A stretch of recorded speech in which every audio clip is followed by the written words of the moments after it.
अस्सलाम वालेकुम, आप देख रहे हैं GTV न्यूज़ और मैं हूं शाइस्ता इकबाल और मैं हूं ज़ारा शफी। हेडलाइंस अपने मुलाहिज़ा की बुलेटिन का बाकायदा आगाज़ करेंगे और सबसे पहले तस्करा होगा अहम मुलाकात का। जी हां, पाकिस्तान और अफगानिस्तान के ताल्लुकात नए दौर में दाखिल हो गए हैं। वज़ीर ख़ारजा शाह महमूद कुरैशी की काबुल में अफगानिस्तान के उबूरी वज़ीर आज़म मुल्ला हसन अखुंद से मुलाकात हुई है। मुलाकात में दो तरफा बाहमी दिलचस्पी के उमूर, तिजारती इक़्तिसादी शोबे में ताउन बढ़ाने और अफगान अवाम को मौशी बहरान से निकालने के लिए मुख्तलिफ पहलुओं पर भी तबादला ख्याल किया गया। चेयरमैन PIA चेयरमैन नादरा, नुमाइंदा बराए अफगानिस्तान मोहम्मद सादिक भी हमरा हैं, जबकि आला अस्करी क़यादत और पाकिस्तानी वफ़द के दीगर अरकान भी मुलाकात में शरीक थे। अफगान वज़ीर आज़म की जानिब से शाह महमूद कुरैशी और वफ़द के एजाज़ में ज़ोहराना भी दिया गया है। इस मुलाकात के हवाले से मज़ीद हम बात करेंगे। मतीन हैदर साहब हमारे साथ मौजूद हैं। मतीन साहब, बताइएगा इस मुलाकात के हवाले से क्या गुफ्तगू हुई है और मुलाकात कैसी रही? जी बिल्कुल, देखिए जिस तरह कि आपने इस खबर के इब्तिदाइये में बताया कि पाकिस्तान और अफगानिस्तान के ताल्लुकात एक नए दौर में दाखिल हो गए। यकीनी तौर पे जब से तालिबान की हुकूमत कायम हुई है काबुल में, पाकिस्तानी वज़ीर ख़ारजा का आला तरीन सतह के वक्त के हमरा ये काबुल का पहला दौरा है। अगरचे के इससे पहले पाकिस्तानी नुमाइंदा ख़ुसूसी मोहम्मद सादिक जो है वो काबुल के दौरे करते रहे, लेकिन आज के वज़ीर ख़ारजा शाह महमूद कुरैशी के दौरे की जो अहम पहलू है, इसमें DGISI लेफ्टिनेंट जनरल फैज़ हमीद और चेयरमैन नादरा, चेयरमैन PIA समेत आला हुकाम इस दौरे में शामिल हैं। इसमें आज जो ज़राए के मुताबिक है वो इस बात पर इत्तफाक किया गया कि पाकिस्तान और अफगानिस्तान मुख्तलिफ शोबों में ताउन को वुसअत देंगे। PIA की फ़्लाइट्स जो हैं वो भी बहाल की जाएंगी और इसके साथ साथ नादरा के चेयरमैन की मौजूदगी वो भी इंतहाई जो है वो अहम है। इसके साथ साथ DGISI की मौजूदगी से ये जाहिर होता है कि सिक्योरिटी और इंसदाद दहशतगर्दी के शोबों में पाकिस्तान और अफगानिस्तान एक दूसरे के साथ ताउन करेंगे और अफगानिस्तान में खास तौर पर जो सिक्योरिटी के इशूज हैं उसके ऊपर भी बात हुई। अफगान क़यादत ने पाकिस्तान को यकीन दिलाया। मतीन साहब, आप हमारे साथ ही मौजूद रहेगा। इस वक्त मुजाहिद बरेलवी साहब सीनियर तजियाकार हमारे साथ मौजूद हैं। आपका बहुत शुक्रिया मतीन साहब। अभी हम बात करेंगे मुजाहिद बरेलवी साहब से। बरेलवी साहब, ये फरमाएगा कि पाकिस्तान और अफगानिस्तान अब एक नए दौर में दाखिल हो रहे हैं। क्या लगता है कि आप पाकिस्तान और अफगान हुकूमत जो है वो उसको तस्लीम करने में कामयाब होगी? एक तो खैर इसमें सिग्निफिकेंट बात यह है कि DGISI परवेज हमीद साहब, फैज हमीद साहब जो है वो साथ गए हैं और हमारे लिए सरप्राइज ये विजिट है उनको जो गए हैं। और फिर एक और खास बात कि नादरा की फीस और जो बाकी जो इदारों के लोग लेके गए उससे ये भी लगता है कि वसी कर सूरत हाल में देख रहे हैं। लेकिन इस तमाम सूरत हाल में यहाँ मतीन हैदर साहब और अरशद जानते हैं जो तालिबान लीडरशिप है उनको अभी तक कुछ हकीकताना फैसले करना पड़ेंगे और ऐसा लगता है कि उनमें एक ग्रुप मुसलसल जो एक ग्रुप ऐसा है जो वो पास से अभी तक नहीं निकला है। जैसे इस वक्त जो है और हम जो सारी दुनिया में तालिबान का पाकिस्तान जो उनका केस लड़ रहा है ये बता रहा है कि इनकी हेल्प की जाए। आपने देखा कि उनके एक वजीर साहब जो है कल इंटरकॉन्टिनेंटल होटल में उन लोगों को एजाज़ात और पैसे बांट रहे थे जो खुद पे हमलावर जिन्होंने किया उन्हें शोहदा करार दे रहे थे। तो इस तरह की है जरूरी हक्कानी साहब है, ये अरशद यूसुफ भाई ज्यादा जानते होंगे। अब बाहर जब ये खबर जाएगी कि आप खुद के हमलावर धमाका करने वालों को पैसे दे रहे हैं, प्लॉट दे रहे हैं और उनको हीरो अपना करार दे रहे हैं, दूसरी तरफ चाहते हैं कि लोग आपसे हमदर्दी करें, आपको सपोर्ट दें, आपके तो वो जो पास की जो काबुल गवर्नमेंट की सोच है कि हमेशा रिसीविंग एंड में रहते हैं, तो देना नहीं चाहते लोगों को। मुजाहिद साहब साथ ही लाइन पर मौजूद रहेगा। अफगान माहिर उमूर अरशद यूसुफजई साहब भी हमें ज्वाइन कर चुके हैं, हमारे पैनल का हिस्सा हैं, उनसे भी मजीद बात करते हैं। सर, फरमाइएगा कि पाकिस्तान की आला क़यादत बशमूल अस्करी क़यादत भी वहाँ मौजूद है। अफगानिस्तान को क्या पाकिस्तान अब अस्करी एतबार से मुस्तहकम करेगा? जी, इसमें पहली बात तो यह है कि सिर्फ पॉलिटिकल क़यादत अगर जाती तो फिर शायद अफगान तालिबान को इसमें इतनी खुशी ना होती इस मुलाकात या इस मीटिंग्स की वजह से। अस्करी क़यादत का मौजूद होना वहाँ पर तालिबान को भी एक किस्म की एश्योरेंस मिलती है कि पाकिस्तान में फैसले दोनों साइड जो भी हैं एस्टेब्लिशमेंट के साथ गवर्नमेंट भी एक ही फैसले पर है, एक ही पेज पर आ रही है। तालिबान इस बात से काफी खुश होंगे। और जो आपने सवाल किया है, तो मैं नहीं समझता कि पाकिस्तान अफगानिस्तान के अंदर कोई इस तरह की कुछ करना चाहेगा, क्योंकि ज्यादातर वो समझते हैं कि हमें इक्तिसादी जो असिस्टेंस है, फाइनेंशियल असिस्टेंस है, हमारी जो तिजारत है उसको इम्प्रूव किया जाए। पाकिस्तान से उनकी ये एक्सपेक्टेशंस हैं। उसके अलावा अफगान तालिबान पाकिस्तान से हमेशा यही एक्सपेक्ट करते आए हैं कि आपकी जो हेल्थ फैसिलिटीज हैं खैबर पख्तूनख्वा में हैं या बलूचिस्तान में अगर कुछ हैं, तो वो एक्सपेक्ट करते हैं कि अफगान मुहाजिरीन या जो अफगान वहाँ से बीमार या मरीज आते हैं उनको फैसिलिटी दी जाए। उसके अलावा जो भी ट्रेड राउट्स है पाकिस्तान के साथ, स्पेशली तोरखम का और चमन का जो बॉर्डर है, कि ये हमेशा खुले रहें, बगैर किसी तकलीफ के खुले रहें और इन पर सहूलियात बढ़ाई जाएं। तो ये अफगान तालिबान के एक्सपेक्टेशंस हैं। उसके अलावा मैं नहीं समझता कि मिलिटरीली कुछ पाकिस्तान से एक्सपेक्ट करेंगे इस तरह। पाकिस्तान और अफगानिस्तान के ताल्लुकात नए दौर में दाखिल हो रही हैं। फ्यूचर में इसका क्या इम्पैक्ट होगा, ये कहना अभी कबल अज़ वक्त है। सीनियर एंकर पर तज़कियाकार मुजाहिद बरेलवी, माहिर अफगान उमूर अरशद यूसुफजई साहब और इस्लामाबाद के ब्यूरो चीफ मतीन हैदर हमारे साथ मौजूद थे। आप तीनों के वक्त का बेहद शुक्रिया। आगे बढ़े और आपको बताएं, फाइनेंशियल एक्शन टास्क फोर्स का इजलास आज तीसरे रोज भी जारी है। इजलास में जराइम और दहशतगर्दी के मालियाती मामलात के खिलाफ आलमी कार्रवाई मजबूत बनाने पर तबादला ख्याल किया जा रहा है। इजलास के फैसलों का ऐलान आज होगा। पाकिस्तान ग्रे लिस्ट से निकलेगा या बरकरार रहेगा, ये फैसला भी आज ही मुतवक्के है। इमरान खान अच्छे लगे या बुरे, आप सिर्फ सियासत करें। खातून अव्वल की जात पर हमले बंद कर दें। मुअव्विन खुसूसी शहबाज गिल की वार्निंग। कहा, बुशरा बीबी की जात पर हमले करना अखलाकी गिरावट की इंतहा है। अगर हमने जवाब दिया तो मुंह छुपाते फिरेंगे। गुज़िश्ता 2-3 माह से मुल्क में जादू टोने का जिक्र किया जा रहा है। बार बार खातून अव्वल की किरदार कुशी की जा रही है। याद रखें, खातून अव्वल इमरान खान की बीवी होने से पहले इस कौम की बेटी और एक माँ है। खातून अव्वल के ऊपर बार बार हमला किया जाता है, ये सोचे बगैर आपको इमरान खान साहब अच्छे लगते हैं, बुरे लगते हैं, आप उनसे सियासत कीजिए। आपको इमरान खान साहब की फैमिली अच्छी लगती है, बुरी लगती है, आप दिल में बुग़्ज़ रखिए। बट इस माशरे की कुछ इखलाकियात हैं। कोई स्कैंडल नहीं मिला आपको प्राइम मिनिस्टर पे 3 साल में, तो आपको जिन, चुड़ैलें, टूने, सुइयां। वो एक हमारा भाई तो पहुंच गया प्राइम मिनिस्टर के घर से 4 किलोमीटर 5 किलोमीटर दूर, उसे दरख्तों के ऊपर लाल जो है ना वो कपड़े बंधे नजर आ गए। सबसे पहले आपको समझना होगा कि वो इमरान खान साहब की बीवी होने से पहले वो इस कौम की बेटी हैं। उसके बाद आपको ये याद रखना पड़ेगा कि वो एक मां हैं। पीपल्स पार्टी के रहनुमा खुर्शीद शाह को 2 साल बाद बड़ा रिलीफ मिल गया। सुप्रीम कोर्ट ने आमदन से ज़ायद असासों के केस में खुर्शीद शाह की जमानत मंजूर कर ली। अदालत उज़्मा ने पीपल्स पार्टी के रहनुमा खुर्शीद शाह को रिहा करने का हुक्म दे दिया। खुर्शीद शाह का नाम एग्जिट कंट्रोल लिस्ट में शामिल रहेगा।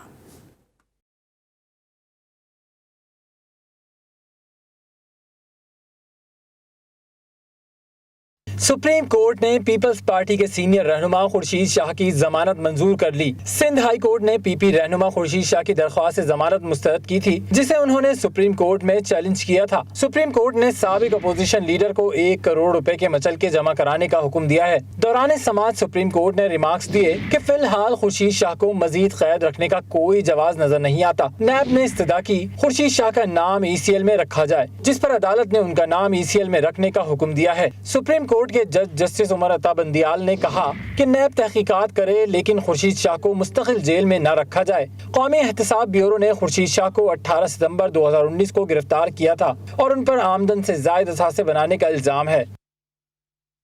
पीपल्स पार्टी रहनुमा खुर्शीद शाह की 2 साल बाद रिहाई। जियालो ने सखर में हवाई फायरिंग करके जश्न मनाया। जियाले कहते हैं, हमारे लीडर की रिहाई हुई है, इसलिए हवाई फायरिंग कर रहे हैं। हवाई फायरिंग से इलाके में खौफ व हिरास फैल गया।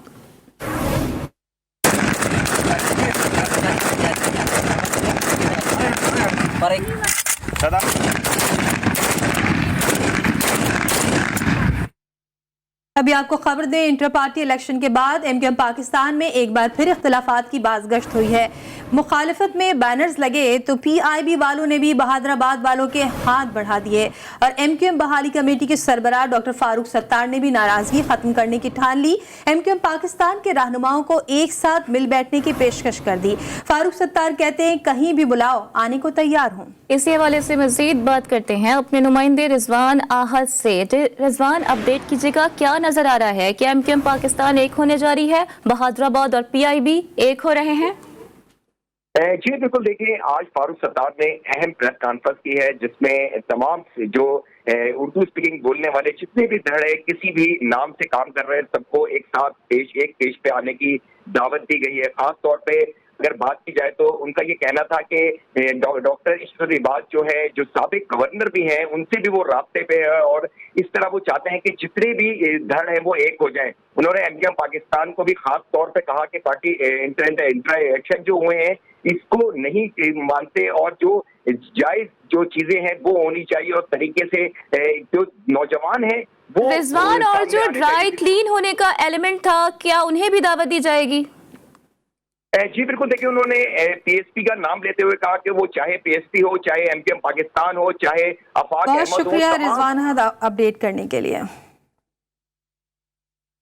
इंटरबैंक में डॉलर तारीख की बुलंद तरीन सतह पर पहुंचकर मजीद 18 पैसे महंगा हो गया है। आज कारोबारी हफ्ते के तीसरे रोज ट्रेडिंग के दौरान अमरीकी डॉलर मजीद इजाफे के साथ 174 रुपए 10 पैसे पर पहुंच गया। गुज़िश्ता रोज भी इंटरबैंक में पाकिस्तानी रुपए के मुकाबले में डॉलर की कदर में 69 पैसे का इजाफा हुआ था, जिसके बायस अमरीकी करेंसी की कदर 173 रुपए को उबूर कर गई और कीमत 172 रुपए 78 पैसे से बढ़कर 173 रुपए 47 से हो गई थी। पीडीएम मुल्क भर में बदतरीन महंगाई, बेरोजगारी और मौशी तबाही के खिलाफ मरहलावार एहतजाजी मुजाहिरे करेगी। मुख्तलिफ शहरों में पीडीएम में शामिल जमातों के कायदीन और कारकुनान एहतजाजी मुजाहिरों में शिरकत करेंगे। तर्जुमान मुस्लिम लीग नून मरियम औरंगजेब के मुताबिक कल लाहौर में जैन मंदिर चौक से सपहर 3 बजे एहतजाजी जुलूस का आगाज होगा। एहतजाजी मुजाहिरे कल जुमे की नमाज के बाद किए जाएंगे। सरगोदा, खुशाब, मियावाली, भक्कर, झंग, जौहराबाद समेत पंजाब और खैबर पख्तूनख्वा के मुख्तलिफ अजला और डिवीजन में एहतजाजी मुजाहिरों का शेड्यूल जारी कर दिया गया है। कराची में पुलिस और सुई गैस अमले ने सोहराब कोट में मुश्तरका कार्रवाई करते हुए गैस चोरी से चलने वाले 70 से ज्यादा जनरेटर्स बरामद कर लिए हैं। मुलजिमान गैस चोरी करके जनरेटर्स से इलाके को बिजली सप्लाई करते थे। अपडेट आपको कर रही हैं, गैस चोरी में इस्तेमाल होने वाले जनरेटर्स बरामद कर लिए गए हैं। कराची में पुलिस और सुई गैस अमले ने सोहराब कोट में मुश्तरका तौर पर यह कार्रवाई की है और गैस चोरी से चलने वाले 70 से ज्यादा जनरेटर्स बरामद कर लिए गए हैं।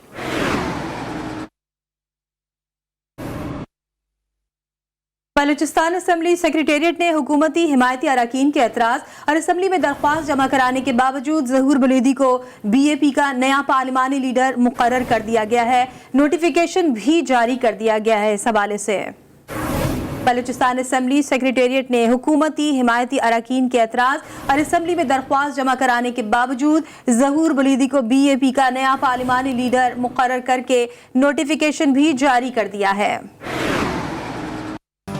Welcome back. बढ़ेंगे कुछ दीगर खबरों की जानिब। लाहौर के इलाके अवान टाउन में फैक्ट्री में धमाके से एक मजदूर जा बहक जबकि एक शख्स झुलसकर शदीद जख्मी हो गया। वाक़े की सीसीटीवी फुटेज मंजर आम पर आ गई। वज़ीर आला पंजाब उस्मान वज़ार ने फैक्ट्री में धमाके का नोटिस लेते हुए तहकीकात का हुक्म दे दिया है। मज़ीद आपको रिपोर्ट करेंगे वकार शौकत। लाहौर के इलाके मुल्तान रोड अवान टाउन में बेंज फैक्ट्री में बॉयलर फटने से धमाका हुआ। धमाके के बायस फैक्ट्री में आग भड़क उठी। धमाके के नतीजे में 33 साला मजदूर यासीन मौका पर जहाँ बहक हुआ जबकि 55 साला मजदूर साबर झुलसकर जख्मी हुआ, जिसे इलाज मुआवजे के लिए अस्पताल मुंतकिल कर दिया गया। फैक्ट्री में लगी आग की सीसीटीवी मंजरे आम पर आ गई, जिसमें देखा जा सकता है कि किस तरह बॉयलर जोरदार धमाके से फट जाता है। यानी शाहिदीन के मुताबिक धमाके की शिद्दत इतनी ज्यादा थी कि करीबी इमारतों के शीशे तक टूट गए। वज़ीर आला पंजाब सरदार उस्मान बुज़दार ने वाक़े का नोटिस लेते हुए फैक्ट्री में लगी आग की तहकीकात का हुक्म दे दिया। पुलिस हुकाम का कहना है कि असल हकायक के बाद जिम्मेदारान के खिलाफ कानूनी कार्रवाई अमल में लाई जाएगी। वकार शौकत, GTV न्यूज़, लाहौर। कराची में अक्टूबर के 20 दिन में डेंगू मरीजों की तादाद 500 से तजावुज कर गई है। शहर में 60% डेंगू मरीज डिस्ट्रिक्ट ईस्ट और सेंट्रल में रिहाइश पजीर हैं। मजीद क्या तफसीलात है जानते हैं नुमाइंदा GTV हिरा जकी से। हिरा, अपडेट कीजिएगा इस बारे में। यहाँ बिल्कुल रवा सांस डेंगू के मरीजों की तादाद 2110 हो गई है और कराची में अक्टूबर के 30 दिनों में डेंगू मरीजों की तादाद 500 से तजावुज कर गई है। रवा कराची के डिस्ट्रिक्ट ईस्ट 132 मरीजों के साथ सर फहरिस्त रहा है, जबकि डिस्ट्रिक्ट कोरंगी में 123, डिस्ट्रिक्ट सेंट्रल में 110 केस रिपोर्ट हुए हैं। रवा साल के 10 माह में डेंगू के 1774 केसेस जो है 47 केसेस जो है अस्पतालों में दाखिल हुए, जबकि डेंगू के 12 मरीजों की अब तक डेंगू के जो 12 मरीजों अब तक जान की बाजी हार चुके हैं। डेंगू में सबसे ज्यादा बात सितंबर के महीने में 6 रिकॉर्ड की गई है। जी हिरा, आपका बहुत शुक्रिया तमाम डिटेल्स के लिए। कराची एयरपोर्ट के जेर कब्जा अराजी को सिविल एविएशन अथॉरिटी ने बागुजार करा लिया।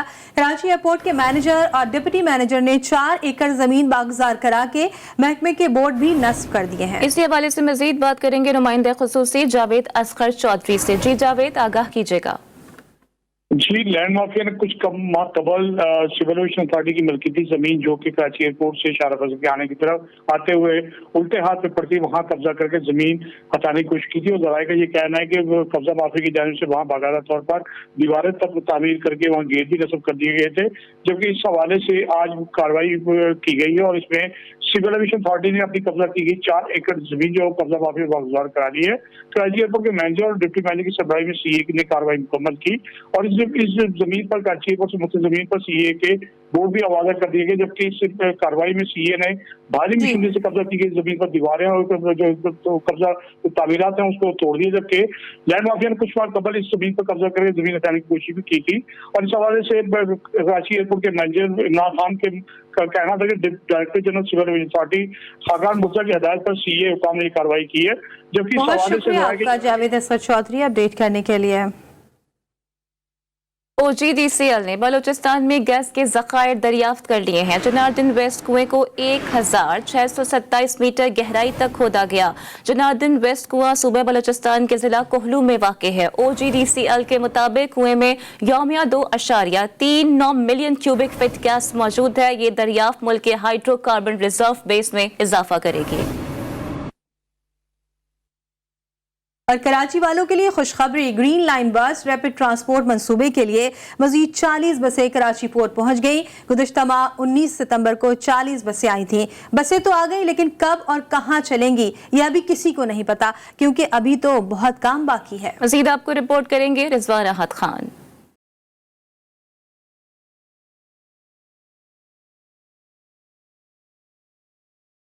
कराची में ग्रीन लाइन पर चलने के लिए मजीद 40 बसें बंदरगाह पहुंच गयीं। ग्रीन लाइन बसों से भरा जहाज कराची पोर्ट पर मौजूद है। इससे कबल पिछले माह 19 सितंबर को 40 बसें कराची आई थीं। वफाकी हुकूमत कहती है जल्द कराची के शहरियों के लिए ग्रीन लाइन सर्विस शुरू करेंगे। ये मंसूबा 2016 में शुरू हुआ था, जो अब तक मुकम्मल नहीं हो सका। शहरी कहते हैं बसें तो चलेंगी, लेकिन कब चलेंगी ये नहीं पता।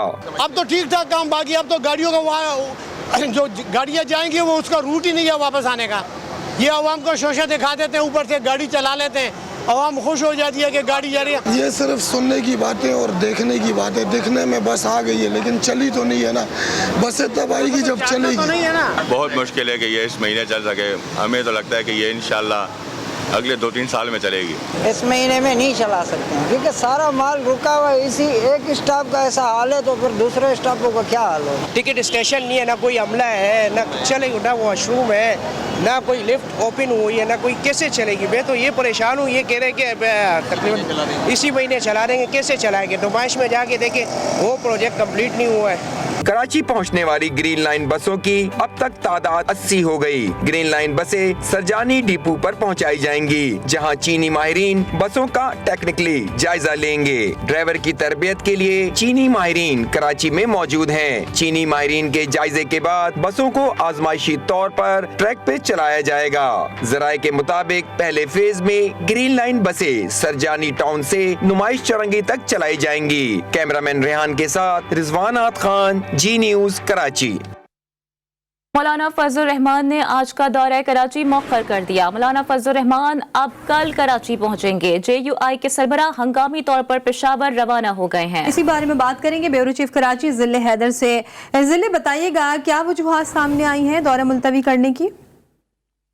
अहम दौरा था मौलाना फजलुर रहमान का कराची। आज उन्होंने पहुंचना था, पार्टी रहनुमाओं से मुलाकात करनी थी और कल नवाज जुमा के बाद कराची की एम्प्रेस मार्केट में एहतजाजी तहरीक में शिरकत करनी थी। उसकी सरबराही जो है मौलाना फजलुर रहमान ने करनी थी, लेकिन अचानक जो है वो कराची आने के लिए पेशावर रवाना हो गए। जो पार्टी जरा है उनका कहना यह है कि मौलाना फजलुर रहमान के जो करीबी दोस्त हैं उनका पेशावर में इंतकाल हो गया था, जिनकी नमाज जनाजा में वो शिरकत करेंगे और कल उनका दौरा जो है वो मुतवक्को है कि कल वो सुबह जो है वो कराची के लिए रवाना होंगे। जिले हैदर, बहुत शुक्रिया अपडेट्स के लिए। Welcome back. Main stream social media platforms Facebook और ट्विटर पर पाबंदी से तंग साबिक अमरीकी सदर डोनाल्ड ट्रंप ने जाती सोशल प्लेटफॉर्म लॉन्च करने का ऐलान कर दिया है। साबिक अमरीकी सदर डोनाल्ड ट्रंप कहते हैं कि वो ट्रूथ सोशल के नाम से अपना सोशल प्लेटफॉर्म बना रहे हैं। नया सोशल प्लेटफॉर्म लाने का मकसद बड़े सोशल नेटवर्क्स की हुक्मरानी खत्म करना है। हम ऐसी दुनिया में रहते हैं जहां तालिबान ट्विटर पर हैं लेकिन आपका पसंदीदा सदर नहीं। अपने हामियों को तशद्दुद पर उकसाने पर साबिक अमरीकी सदर का फेसबुक अकाउंट 2023 जबकि ट्विटर अकाउंट मुस्तकिल तौर पर बंद है। डोनाल्ड ट्रंप अपना सोशल मीडिया प्लेटफॉर्म आइंदा माह लॉन्च कर सकते हैं। रूस के बाद यूरोपीय मुल्क बेल्जियम भी एक बार फिर मोहलिक वायरस कोरोना की लपेट में आ गया। आलमी खबररसा इदारे के मुताबिक बेल्जियम में 11 से 17 अक्टूबर के दौरान रोजाना 3000 से जायद कोरोना पॉजिटिव केसेस सामने आए, जो कि इससे गुज़श्ता हफ्ते के मुकाबले में 53% से जायद है। जबकि इन्हीं 7 दिनों के दौरान कोरोना वायरस के बाइस रोजाना कम से कम 12 अफराद हलाक हुए। बेल्जियम में कोरोना वायरस से अमवात की मजमूई तादाद 25,816 हो चुकी है।